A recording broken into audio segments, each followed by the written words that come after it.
Hello, hello, j'espère que tu vas bien. Bienvenue sur CEO Talks, ou devrais-je dire en français, CEO parle. CEO, c'est le mélange de she qui veut dire elle et CEO qui veut dire PDG. Alors, comme tu t'en doutes, ici on parle business, ambition, entrepreneuriat. Je me présente, je m'appelle Aïcha Temfak, je suis la fondatrice de Miss Iris Montréal, la meilleure marque de sac au monde. Et oui, je le dis avec confiance, c'est la meilleure marque de sac au monde. Ici, je te raconte mon parcours entrepreneurial, je te parle de mes bons coups, de mes mauvais coups. Pour la petite histoire, je suis maman de 2 petites filles et je suis encore CPA, donc comptable professionnel agréé ou experte comptable pour nos amis les Français. Alors, je connais une chose ou deux sur la gestion du temps, la gestion des finances, toutes ces bonnes choses. Alors, si c'est le genre de sujet qui t'intéresse, je t'invite à t'abonner. Je vais réussir, réussir, réussir.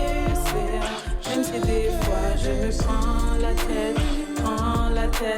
Prends la tête, je vais tout faire pour réussir, réussir, réussir.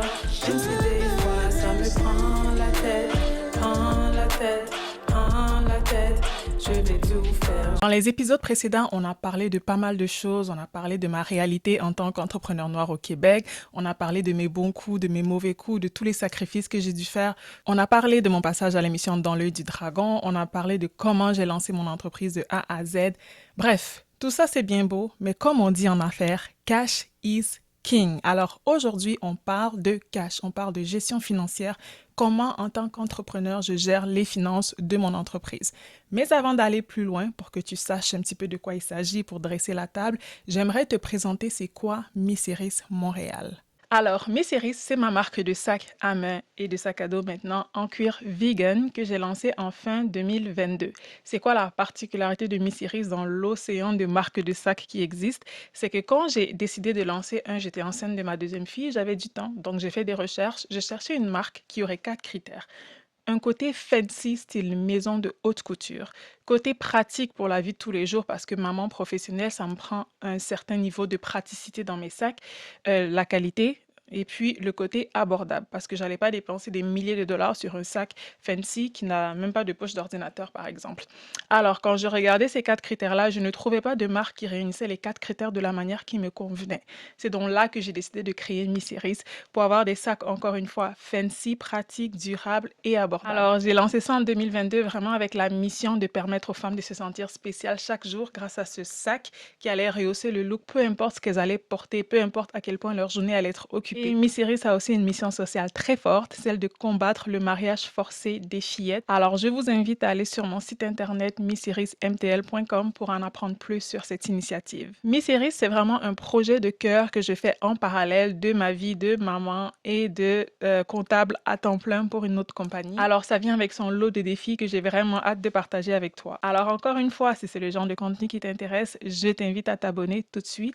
Alors, maintenant que tu sais c'est quoi Miss Iris Montréal et que tu comprends un petit peu c'est quoi la marque, j'aimerais te présenter le sac du jour, ou devrais-je dire la Miss du jour. Aujourd'hui, j'ai choisi Miss Zena, qui est ce sac bandoulière que tu peux aussi mettre à la taille. Il est super beau, mais surtout super pratique. Alors, comme d'habitude, on a notre intérieur rouge signature que tous les sacs Miss Iris ont, parce que non seulement c'est luxueux, mais ça permet aussi de trouver ces choses facilement à l'intérieur du sac. Ça. Alors, voilà le fameux intérieur rouge. La particularité de celui-ci, en plus du fait qu'ils sont en bandoulière, donc super pratique, c'est que tu peux y insérer ta bouteille d'eau. Donc, si jamais tu t'en vas faire du sport, tu vas en randonnée, ou tout simplement tu vas faire des courses, mais tu veux rester hydraté parce que c'est important, tu peux y glisser ta bouteille d'eau. Je te montre. Voilà.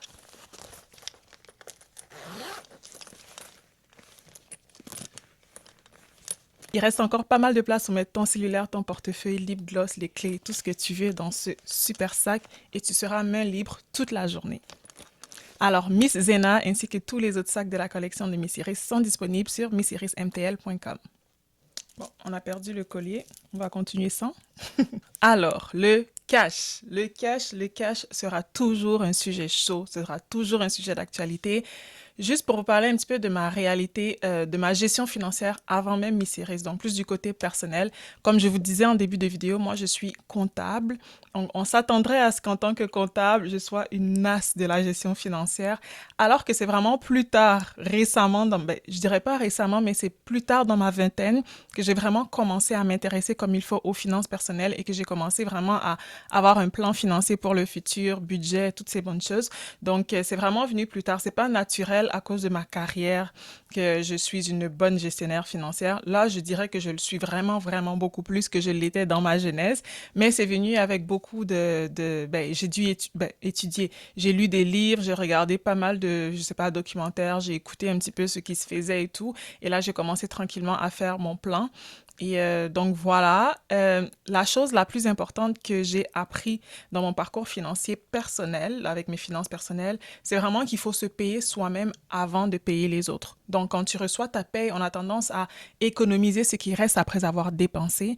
Mais moi, j'ai changé mon mindset il y a quelques années et je dépense ce qui reste après avoir économisé. Donc dès que la paye, elle rentre, il faut d'abord mettre son propre argent de côté, donc se payer soi-même, même si c'est 1 dollar symbolique, mais il faut vraiment faire ce geste conscient de se payer soi-même avant de commencer à payer les autres et tout, parce que sinon on travaille pour les autres, mais on ne travaille pas pour soi. Donc voilà, c'était ma petite parenthèse finances personnelles. Donc j'ai très vite compris pour mon entreprise que c'était une chose de savoir faire des états financiers en tant que comptable, dresser un bilan des résultats, un bilan des résultats, mon Dieu, un état des résultats, un bilan, etc. Mais c'était autre chose de gérer le cash dans le day-to-day. Parce que, sans rentrer dans les détails, en comptabilité, tu peux avoir un super gros profit, mais avoir zéro cash parce que, bon, ben, peut-être que tu as réinvesti dans des actifs qui ne rentrent pas dans ton état des résultats. Bref, je vous épargne les détails. Tout ça pour dire que la gestion financière, c'est, à moins que vous soyez vraiment particulièrement chanceux, c'est pas toujours quelque chose d'inné, c'est quelque chose d'acquis, qu'il faut aller chercher l'information, il faut vraiment s'informer, il faut s'éduquer pour savoir comment gérer ses finances comme il faut. Tu peux avoir le meilleur produit du monde. Si tu n'es pas capable de gérer ton cash comme il faut, ta compagnie, elle va couler. Peu importe à quel point ton produit est bon. On pourra te financer autant que tu veux, on pourra te donner 10 millions de financement, mais si tu n'es pas capable de gérer le cash, le 10 millions, il va partir et ben, tu auras tout perdu alors que tu avais peut-être un super bon produit. Alors voilà, maintenant j'aimerais vous parler d'un livre qui a vraiment tout changé et qui a shapé comment je gère les finances de mes séries maintenant. Ça s'appelle Profit First de Mike. Je vais vous mettre une photo quelque part ici.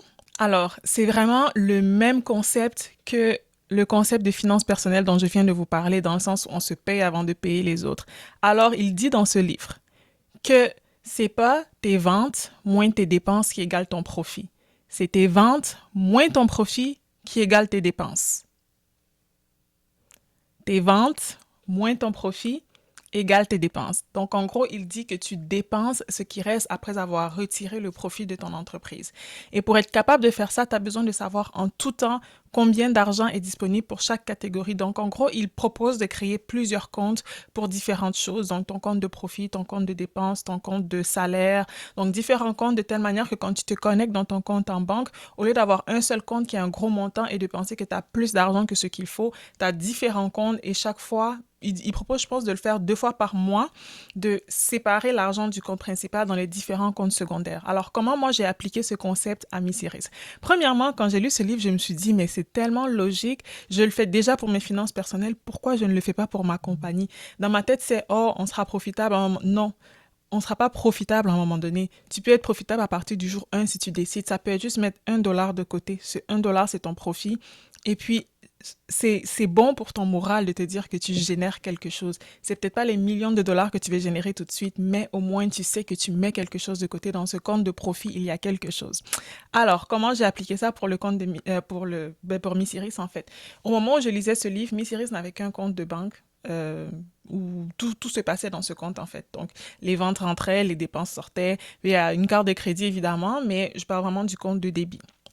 Alors, quand j'ai lu ce livre, je suis allée à la banque et j'ai créé 4 autres comptes. Je voulais créer 5 autres, mais bon, il y a quand même des frais mensuels par compte, donc à mitiger. Donc, Miss Iris a 5 comptes. Il y a le compte principal de dépenses, en fait. Quand je dis de dépenses, c'est que les revenus, ils rentrent dans ce compte et c'est de ce compte que tout est dispatché. Mais c'est aussi ce compte qui permet de payer la carte de crédit où passe la majorité des dépenses. Donc, voilà.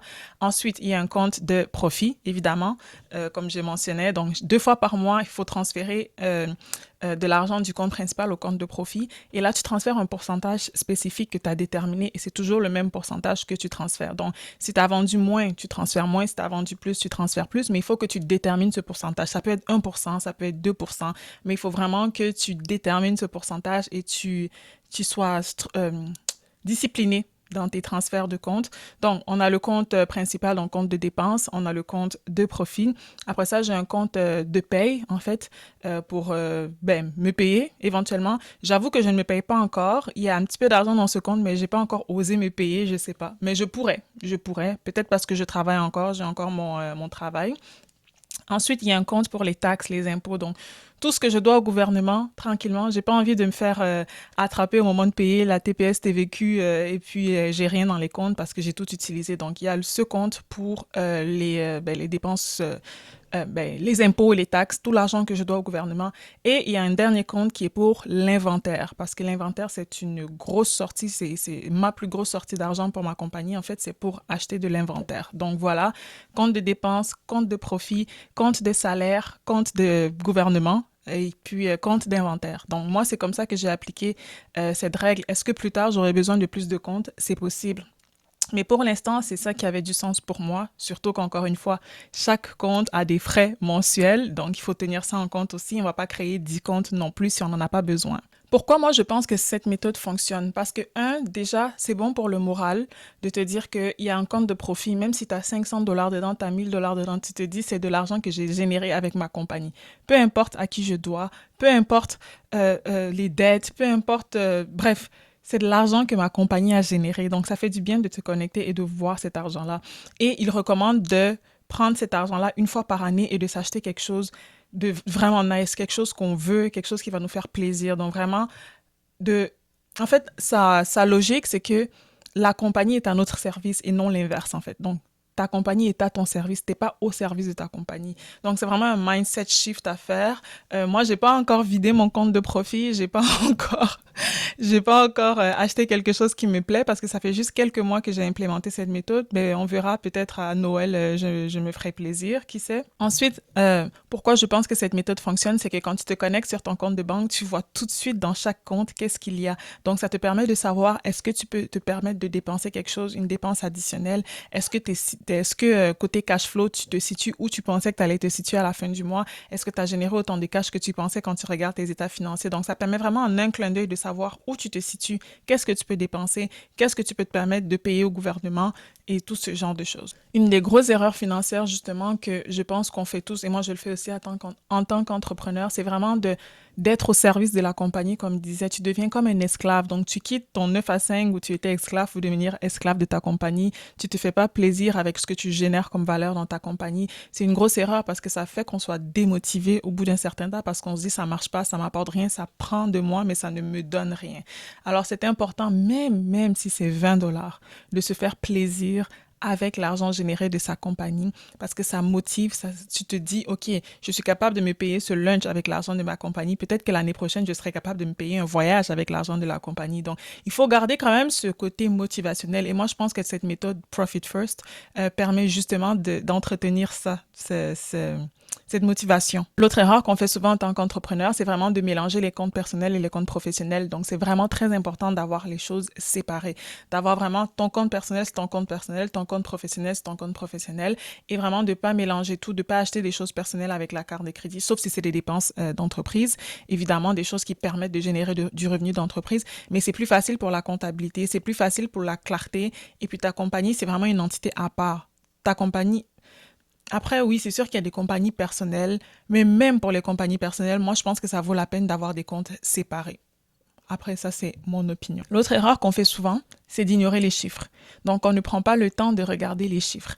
On ne prend pas le temps de regarder les états financiers. Je sais que cet épisode est axé sur le cash, mais c'est important de regarder ces états financiers, de voir combien d'argent tu as généré, comment ça marche, tes marges, est-ce que tel produit me rapporte beaucoup, est-ce que tel produit me rapporte moins, est-ce que ça vaut la peine de reconduire ce produit, est-ce que c'est pas mieux de liquider ce produit et ne plus en produire, etc. Donc, et ça, c'est une erreur que je fais souvent, et puis j'en parlais aussi dans mes grosses erreurs que j'ai faites dans un épisode précédent, c'était de sortir des sacs qui clairement n'étaient pas ce que ma clientèle voulait, mais parce que moi, je les trouvais beaux, je les sortais quand même. Alors, c'est très important d'écouter sa clientèle, mais d'écouter ses chiffres surtout, parce que cash is king, super important. Puis, la dernière erreur financière que je dirais qu'on fait souvent en tant qu'entrepreneur, c'est de ne pas avoir de plan, de ne pas avoir de budget. Tu peux avoir un budget personnel pour tes dépenses personnelles, mais si tu n'as pas de budget pour ta compagnie, tu vas te retrouver à dépenser dans des choses qui n'étaient pas prévues alors que tu ne peux pas forcément te le permettre.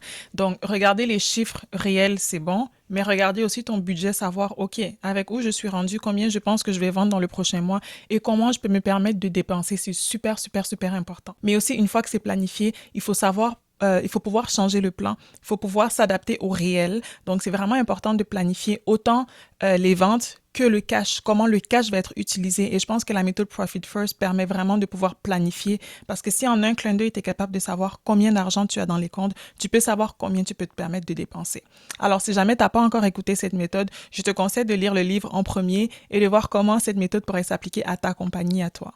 Alors voilà, j'espère que cet épisode t'aura plu. Si jamais tu as des questions, je t'invite à les laisser en commentaire. Je sais que la gestion financière n'est pas forcément un sujet super sexy, mais la gestion financière, c'est vraiment la différence entre une bonne compagnie qui survit et une bonne compagnie qui coule.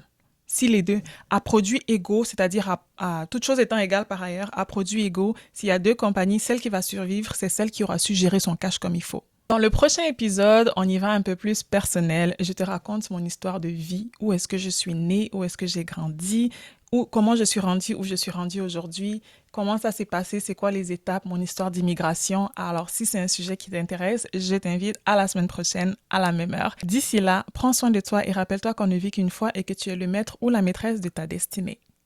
Bye!